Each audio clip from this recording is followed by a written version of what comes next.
welcome to the Ease of Business podcast for the enlightened entrepreneur, hosted by Lisa Schermerhorn and Celeste Hartwell. Here is where we help disruptors gain clarity on how to make a bigger impact while living a life of abundance through reading amazing books that have helped us in business. Thanks so much for joining us, and let's get into it.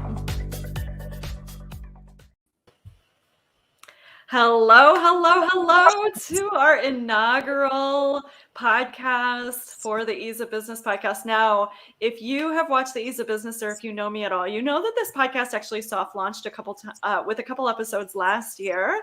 But I'm so excited today because we're bringing in a new co-host, Lisa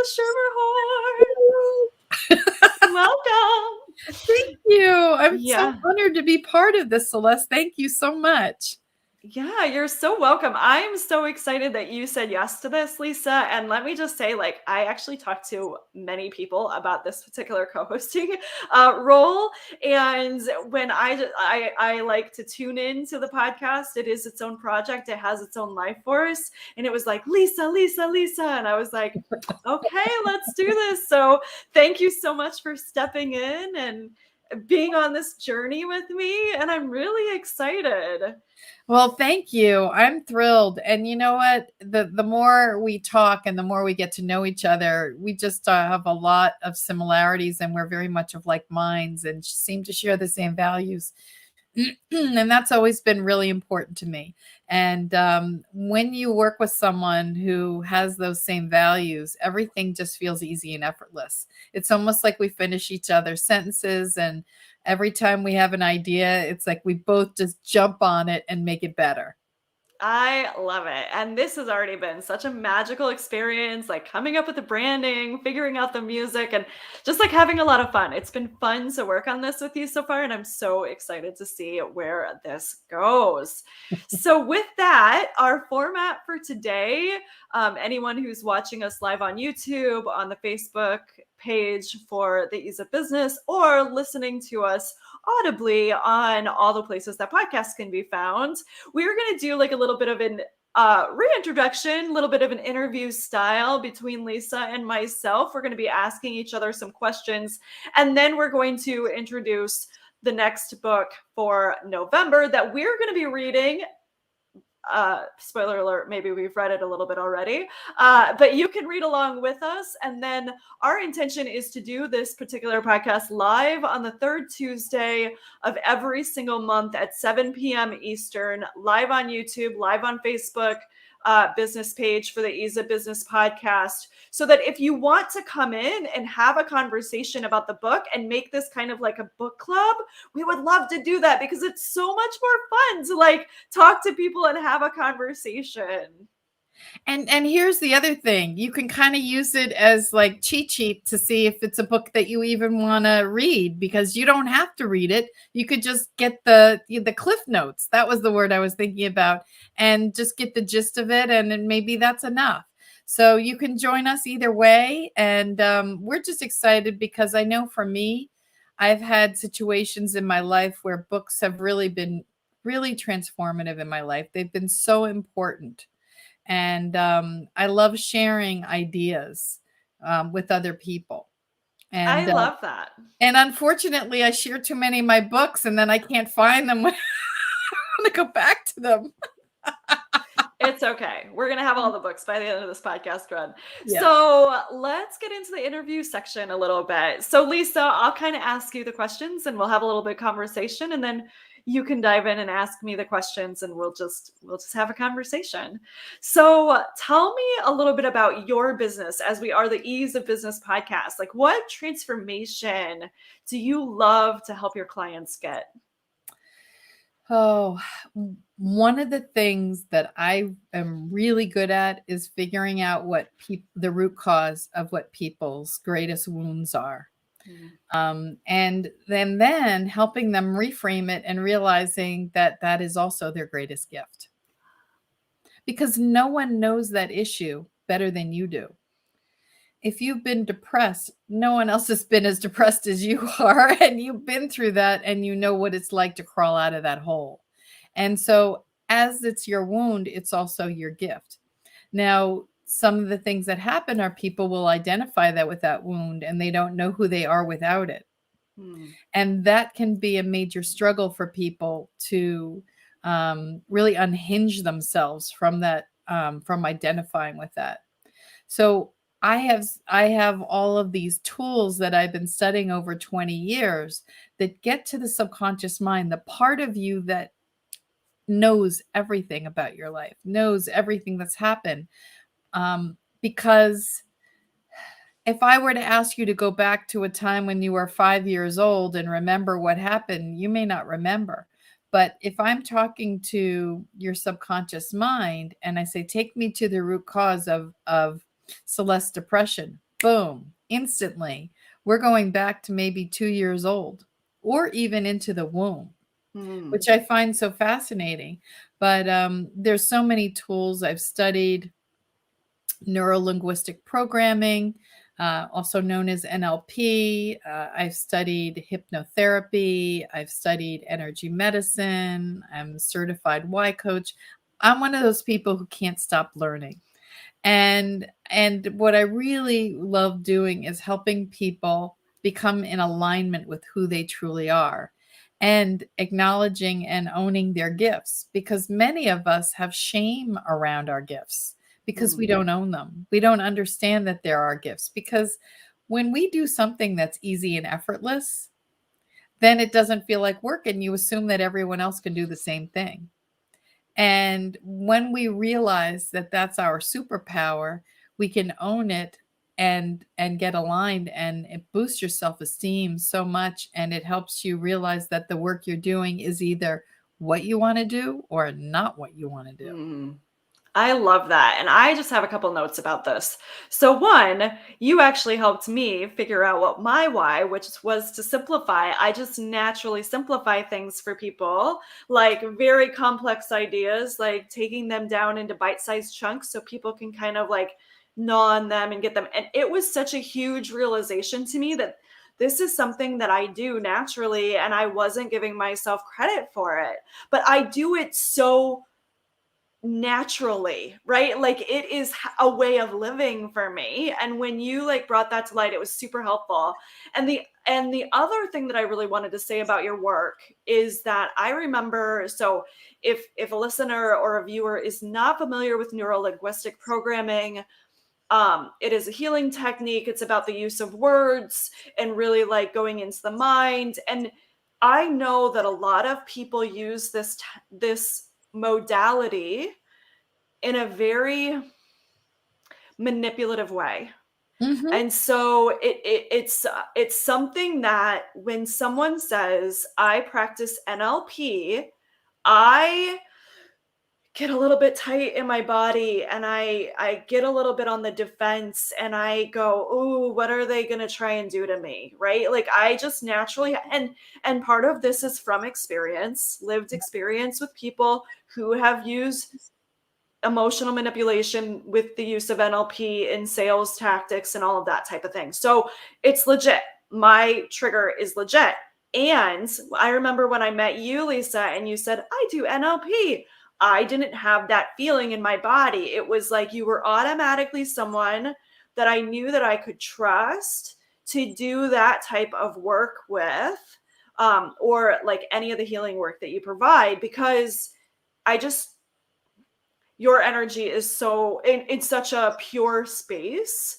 And I just wanted to give you that shout out, because I think it's when we're looking at shifting our lives and going into those subconscious, going into those early childhood wounds, really, it can be, it's scary enough, like it's really big work and it's important work, and having someone that you feel at ease with, that you don't feel manipulated by, that you feel like really can hold that space for you is such an important thing. So I just really appreciate you and the work that you do. Thank you so much for that. And I will tell you, for people who don't know what NLP is, then and someone like Tony Robbins uses it, Oprah Winfrey uses it, presidents have used it, speechwriters for the presidents have used it. Um, any any tool can be used for good or for not good. And so you really want to be careful about who you choose to work with. And what I will say is that NLP is one of the most powerful tools that I have used to help people release. As a matter of fact, there's so much to NLP that you can train over and over again with different practitioners and still get more out of it. And I have my master practitioner in NLP, and I just took a basic course that I couldn't believe. And we did an exercise that I do with clients, but we did a practice, and in 10 minutes completely shifted me. And in the past 2 weeks, it has completely changed the way I think and allowed me to really step out in an even bigger way. I love that. And isn't it perfect timing that this podcast is launching immediately after that, right? Like, It is because I had this part of me, and it's called parts, where I had this part of me that wanted to go big, and there was another part of me that didn't. And mm, so I had to learn to communicate with both sides, come to a mutual understanding, and integrate it. And how many times do we feel that? On the one hand, I want to do this, but on the other hand, we don't. It's a younger part, it's another part, and usually it's a part that will sabotage us. So when you can access those parts and bring them together as one and have them both working together instead of really trying to sabotage is the word, it makes all the difference. I love that. Thank you so much for sharing that. So, what led you into doing the work that you do today? What led me was, 20 years ago, I had a breakdown. And I was going from therapist to therapist to therapist, and no one was able to help me because I also decided that I was going to be their best patient ever and I was going to have the best results. So I was so good at telling them what they wanted to hear, and they would applaud me. Oh my goodness, Lisa, look how much you've done. And then I would leave literally depressed, even more depressed. And someone suggested a hypnotherapist. And what I realized was that I couldn't do that in Mm, the sessions because they were going right to the root cause and going right to that place where I was guarding that I, on some level, wasn't allowing myself to reach. I didn't want to go there. And when I did, what I realized it was the fear of the fear that was holding me back. And once I accessed it, they were able to release the negative feeling and replace it with what I wish I could have had instead, which mm. completely shifted the way I saw my life. It was like dominoes. So as I started to feel better, I realized that I had this ability and I wanted to learn. And so I wanted to study with everyone that Karen studied with. And then when I was done, I realized I can't be her. I have to figure out who I am. And I went on a journey for 20 years of self-discovery and studying with people all around the world. And I've been with indigenous people in the jungle doing ceremony, not ayahuasca. I haven't done that yet, but others too. There are other ceremonies. Studied in a mystery school in Italy, all over the place, and it's been a wild ride, and not without challenges. Because when you step into who you are, the people who are in your life don't always like it. And I had to sacrifice a lot, but I gained even more. Hmm. So it cost me in some ways, but the gains way outweighed what I left behind. I love that. Yeah, it's such a beneficial journey and it's not without its peaks and valleys. And Exactly. so it's almost like what I'm deducing is like the reason that you're doing the work that you do today is that not only did it help you heal, help you heal in the beginning, but it also is like you're helping your clients kind of heal similar to, their journey is going to be similar to your journey and you're get to like helping them guide through that so that they can get to those results faster. Is that true? Exactly. I like to say I became the person I was looking for 20 years ago. Yeah, that's perfect. Yeah. Yeah. I think that that's what happens with all of us. I just a side note, I remember years ago, going to all these different business coaches, and I learned so much, and I bought so many programs and packages and all these different things to learn about how to run a business and this and that and the other. And a lot of times they'll say, who is your ideal customer? Who is your ideal client? And I had such a hard time with that. And one day I woke up and I went, it's me, before I knew this stuff, right? Like, it's, why isn't anybody teaching that? That's like the number one business advice tool. Like, if you know that it's you at like 10 years prior, 5 years prior, 30 years prior, whatever that stage was, it's so much easier to create an avatar. Like, it's so much easier to know who that is. Exactly. And that's why I love what I do, because someone else, my goal is I don't want someone else having to wait 20, 30, 40 years to Right. try and heal that pain. If I can help someone in a matter of a few sessions, that's the greatest gift of all. So, yeah, I mean, I've seen miracles happen, and I've seen people walk away not willing to do their work. They weren't Right. ready. And there's no judgment on my part, because I know there were times when I had probably had people I worked with slamming their head against the wall going, "What is she thinking?" But you have to be ready. You Right. really have to be ready. And I just want to say, like, as a coach myself as well, that has probably been one of my biggest teaching points as well. Like, the client is going to get it when the client gets it. And if I'm the person who helps them get there, great. But if I'm the person before the person who helps them get there, great. Yeah. And like, I am a cog in the wheel of their journey, right? Like, I am like just someone who is going to help them along the way, no matter what that is. And I think that when we're able to kind of detach our ego from it and like, I need this particular outcome for this person, and like really separate that, then we find so much more success, so much more happiness, for sure, peace of mind. Like, it's just such an easier road. Exactly. Exactly. Awesome. So you mentioned this a little bit at the beginning when we were kind of saying what this podcast is, but I'm a little bit curious, like, why does having a podcast, kind of like a book club, kind of a synopsis of a book, just Cliff Notes version of books, what does doing this show excite you? Like, why does this show excite you? I have to tell you that I struggled in school. I wasn't a great student, and I wasn't really a big reader growing up. And when I went through my own metamorphosis, when I started, when I had that moment of like the sky opened and everything came in, and I was like, "Oh Oh, my God, I found my purpose. I found what I'm here to do." Reading books were, when I was in my dark place, they helped brighten my day. They were inspirational. I could go and listen to someone else's wisdom from their own personal experiences. And I like to say I a la carte the information. I don't have to take everything exactly, but people like Brene Brown and people who are really inspirational, especially in the beginning when I first started.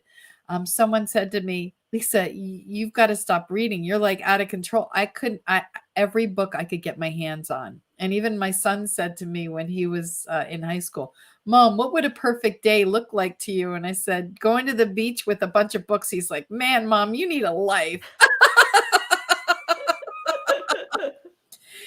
I don't know that that would be a perfect day for me now, but back then, that's what Mhm. I needed. And I was just absorbing as much information as possible. And what was interesting is it felt like I was remembering more than learning, if that makes sense. It It does was make like sense. there Yeah. was all this information that was intuitive, that was inside of me, and it was waking me up.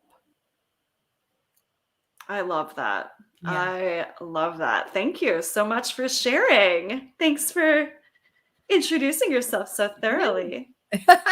Well, thank you. Now it's your turn. Are you ready? I am ready. All right. So I'm going to ask you the question. The first question you asked me is, what transformation do you provide as coach? Yeah, so it's been a journey for me. And what I provide now is really helping women who have a business, so typically they're authors, speakers, coaches, really learn how to open up and receive more of their good. Because I have always been a root cause girl. And so when I'm like looking at a problem, it's probably part of my simplify nature. I really like to get down to what is the basis of what's going on here. And one of the things that I found through my entrepreneurial journey and like through coaching clients in different aspects of different businesses is really, especially as women, we're so quick to give more than we're allowing ourselves to receive. So I often say in a nutshell that I coach women to make a shit ton of money while breaking all the rules, which I just love that phraseology. It gets me excited. People go, wait, what? I want that. Or I'm really turned off, but it's like a I do. perfect. Yeah, everybody, I want that. The right people, the people who are, my ideal clients like that. And so I love that terminology, but the reason that I talk about money is because it is such a hot topic. It's a trigger topic for a lot of women. And I just find that work so important because as women, we're just often not taught how to receive money. It's not in our DNA. It's not, we're still so generationally young when it comes to being in the work environment. I totally agree. I mean, I was raised that, I was told that you'd really never be able to support yourself. You need to find someone who's going to support you one day. And so I did. But at the time when we married, I got married young. I don't think it was conscious that I was Right. thinking that. Right. And we both had nothing. We started out with nothing. But I never felt like I would ever be able to have a career on my own and really be able to take care of myself. So it took me a long time to come up with that realization because I had that belief in there. So what you offer is really huge, especially women. And I'm curious how you help authors too, because this is a book club. And for any of those budding authors out there, what are some of the things that you do to help people really bring that inner author out? I think again, it's about helping ourselves learning how to receive more because to me, I used to do book coaching. So I want to be very clear. I don't do that any longer, but this is what I learned through that experience, which is why I'm bringing that up.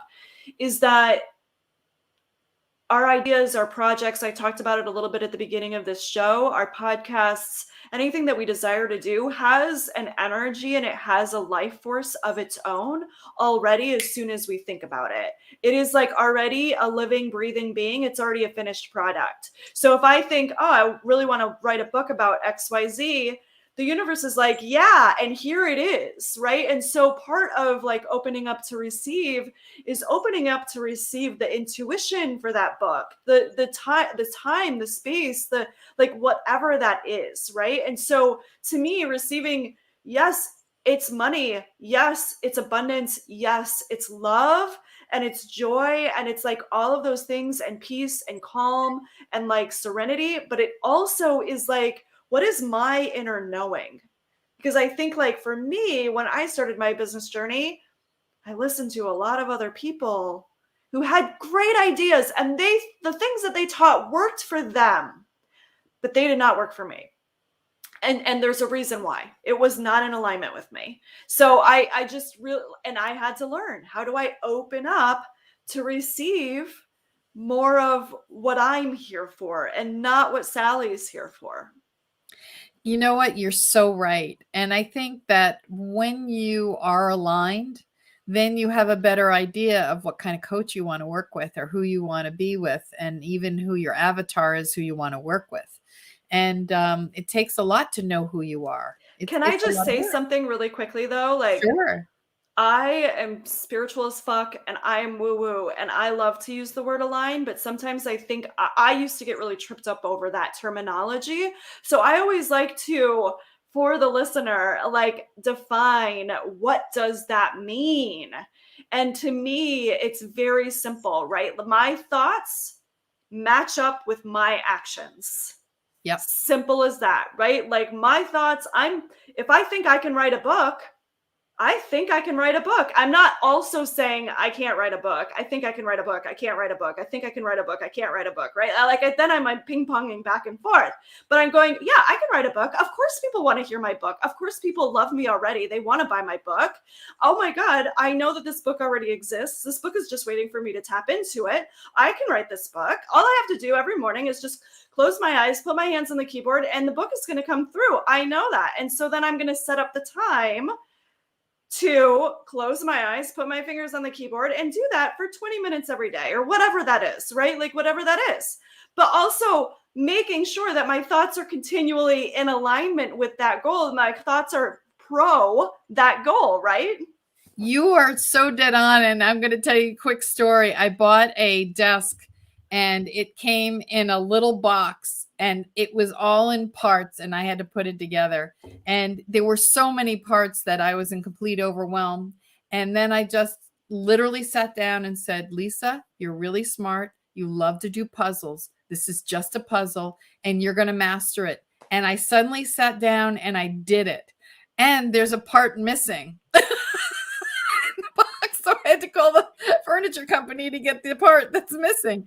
And that drove me nuts. But I was shocked that I did it because I was aligned. And I love your description, Celeste. That's perfect. It's that the belief and the action are aligned. And the belief is just a thought that we keep thinking, right? Like Yeah. it doesn't have to be this like, I don't know what I believe. Yes, you do, because you Yes, keep you thinking do. it. And when you become more aware, that's the practice. When you become more aware of the thoughts that are going on in your head on a regular basis. I mean, another quick example from my toolbox is that a month ago I got sick with COVID, and for 2 days I kept telling the story in my head and to other people, I feel like dog shit. I feel like dog shit. I feel like dog shit. I feel like dog shit. I feel like dog shit. I feel like dog shit. And all of a sudden I went, you are a mindset coach. You teach this stuff. Like, how is this story helping you get better? And I was like, it's not. And so I shifted it and I started going, I am healthy. I am wealthy. I am wise. I am healthy. I am wealthy. I am wise. I'm healthy. I'm healthy. I'm healthy. And that was what I started. And I would like literally go into a meditative or like fall asleep, like just repeating in my mind, I'm healthy. I'm healthy. I'm healthy. And then all of a sudden I had a little bit more energy to reach out to the people who could help me. And I had a little bit more energy to get the help that I needed. And all of a sudden, I did turn a corner really, really quickly after that. But it was because we're so often we're not giving ourselves as much credit as we're due for what's happening in our lives. And we're going to talk about that in a whole We with could all do the a books. show on mind body connection because I'm Yeah. all about that. We haven't even touched on that, but I want to give you a chance because we're my time is flying. Yeah. I want to find out what led you. Unless is there anything more you want to talk about the transformation that you provide, or would you like to talk about what led you to the work that you're doing today? Well, I can talk about what led me into this work. So I mean, I talked about it a little bit already. Like, I'm a root cause girl. I was helping people write books, and I realized what's getting in their way, what's getting in their way, what's getting in their way. And to me, it was mindset. And that was what I realized, like, they have those voices, that ping-ponging going on. And I really wanted to help people move forward with that. Now, I could have kept with books, but I didn't feel comfortable doing that. So I led away from it. And so I moved into like more money abundance receiving because I've always been an overgiver. I've always been the caretaker. I am the big sister in my family, big sister to 3 other women, amazing women now. And I raised them in different ways throughout my childhood and into my adulthood. And so I didn't know how to receive, right? So my world also comes from same thing, Lisa. I often say, like, I wish I would have had me 25 years ago teaching me what I know now, but I wasn't ready. And I give grace for that and compassion. And I'm grateful that I learned all the lessons that I did. But it's just such a, I think that often in the coaching sphere, like, what leads us into the work that we do today is definitely through living it. Right. And the other thing that I talked about briefly too was I just see how women are still so relatively new to the work environment generationally. Men know their worth when it comes to jobs. Like, I look at my partner and he is very secure in his, I know that I earn this much money and I know that I'm worth this much money, right? Whereas when I worked in corporate America and I started inching up the food chain, I started not feeling worthy of what I was getting paid, even though I was doing amazing work, but I couldn't give myself credit. I couldn't receive that amount of money. And so to me, I really have a very strong, heart pull for women, because being one and living through that experience and watching,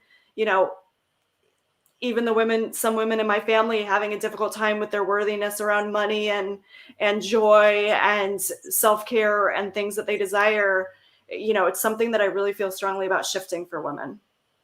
Good for you. It is so needed. It's a big topic, and there's a whole nother topic around money mindset that we could go into. So I really admire the work that you do and all the people that you help. It's really beautiful. It's really beautiful. And so I'm just curious, what excites you about sharing these books? What brought you to this idea in the first place? Oh, well, what brought me to this idea is a completely different question. But I will say that. So in my journey in entrepreneurship, I've been led to some things that people would call absolutely crazy, like 30 days in silence, 40 days in silence. And when I was in 40 days in silence in 2019, when I came out, it was just very clear guidance, like start a book club. Da, da, da, da, da. And so I put it on Meetup for a while and it didn't really gain any traction. And then the energy kind of went out of it for me.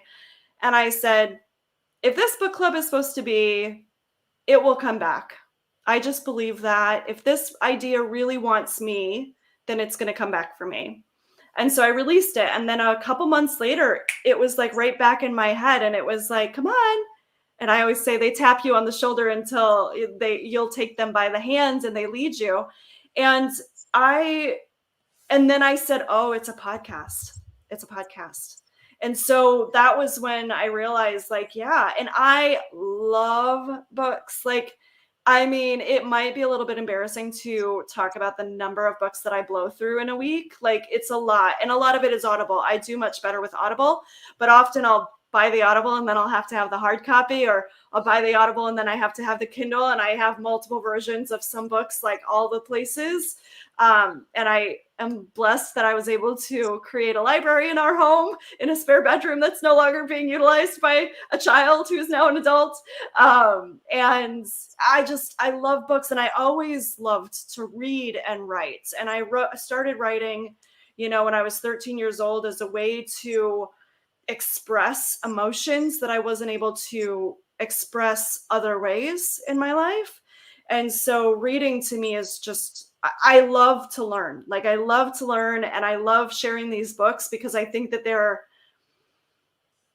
so valuable. I know, to me, the verbiage that keeps coming up for me around this podcast is move forward faster, through learning what other people have done, right? And like avoiding the pitfalls and getting there. And I think that books are an amazing tool to be able to do that with. Hear, hear. I love my books. I'm the same way. And it's so funny you said that, because I guess I'm old fashioned, but I love the feeling of the book in my hand. But I'm so busy with my days that when I go to sit down to read, I fall asleep. I can only get through a few pages. So Audible has been awesome because I like to walk. And when I exercise, I'll listen to my books. Last summer, I took on The Fountainhead by Ayn Rand and Atlas Shrugged. And then those books are like this thick. And it took me all summer, but I walked a lot and listened to it. So yeah, Audible's been really great. I love that. Yeah. I mean, for me, Audible is a lifesaver. I normally listen in the morning while I'm doing other things. And then I'll be like, ooh, I need to go back to that. Or, ooh, I need to see that in a physical copy, right? Like, and I need to be able to take notes in this book because a lot of this book is amazing. And I need to like really use it as a reference guide. Yep. Yeah. The highlighter is my friend. Oh, I've got highlighters, I've got little flags, I've got, Yeah. it's a lot of things. Yeah. Yeah. So I love that. So thank you so much for interviewing me, Lisa. That was Oh, well, amazing. same here. This was fun. And I hope everyone who's listening got a chance to really get a sense of us. If you have any questions, you can always reach us. Um, well, through the podcast, they can ask questions or reach I think us so. I mean, I think the best way is to go to the YouTube channel, YouTube which channel. is the Ease of Business podcast. We don't have a fancy URL yet, but if you search the Ease of Business podcast on YouTube or in Google, you will definitely get to our channel and you can comment on the video. So I think that's like, we would love to hear what kind of books, you'd be interested in as a listener, as a viewer, that we would review, what's helped you. If you've written a book, we'd love to, see if it's a good fit, to see if you're, a good fit to be on the show and interview you as an author. So did you have anything else that you wanted to add, Lisa? No, I'm just really excited. Our first book is going to be Thank and Grow Rich, and I'm more than halfway through, and I have so much highlighted in that book, and I just love her. It's by Pam Grout, and this was a suggestion by Celeste. She'd read it, and it's really well done. There's so many ideas, and I can't wait to talk about that book. I love that. And that's going to be November 16th, which is the eve of my birthday. So we can have a little celebration. Yay! I didn't realize it was the day before. That's so fun. Yeah, the 17th. Well, Scorpio. Yeah. I'm a Scorpio too, so that's awesome. There we go. I love it. So yeah, I just wanted to make sure that people know it's Thank and Grow Rich and not Think and Grow Rich, the Napoleon Hill masterpiece, but it's a play on that, and it's a lot of fun. If you enjoy cursing and like tell it like it is language, Pam is an incredible author, and it's so much fun. And Lisa pointed out last month, like, how fitting is it that we're doing the Thank and Grow Rich for November. Yeah, I'm just realizing I had mistyped in here, but I'll do that again. The other part that's really fun, because you mentioned it, they actually came up with a movie of Think and Grow Rich. Oh. And if you go on the website, it's not much money to download, but it's really well done. So on a side note, give you a little extra. I just saw it about 2 weeks ago and I really enjoyed it. I love that. Well, thank you so much for sharing that. And so again, we will be live on Tuesday, November 16th at 7 p.m. We really appreciate you joining us today. And with that, we will see you next time. This has been the Ease of Business podcast for enlightened entrepreneurs, hosted by Lisa Schermerhorn and Celeste Hartwell. Thank you so much for joining us. You can find us at theeaseofbusiness.com, on our Facebook page, and on YouTube at the Ease of Business podcast. We stream live on YouTube and Facebook every third Tuesday of the month, and we'd love it if you'd like to read the book that we're doing next and join in the conversation live at 7 p.m. Eastern. See you then.